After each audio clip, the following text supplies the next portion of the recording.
आज आपण मैंने देखुं 3 दिन हो गला आम गृह दाबी करुचु मंत्री इस्तफा। ये मंत्री नैतिकता नहीं, ये सरकार नीति नैतिकता नहीं। जदि नीति नैतिकता था ताले 13 जन रोगी मले कटक एससीबी रे जे सरकार अंडर रे जो मेडिकल चलुची से 13 जन रोगी मले निया लगी रोगी मरीगले। मंत्री इस्तफा देवार असुविधा कौन से नीति नैतिकतार प्रमाण दिंतु।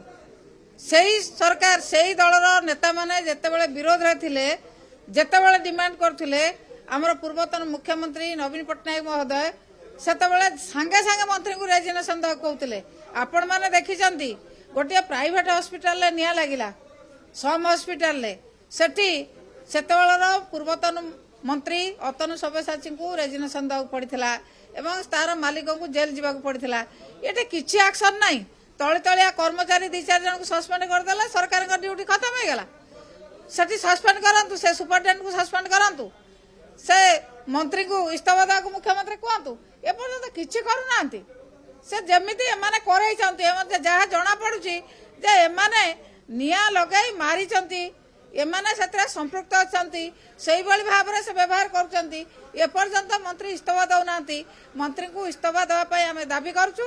जे पर्यंत इस्तफा न दैचंती हमर ए कार्यक्रम गृह रे जारी रहइबो।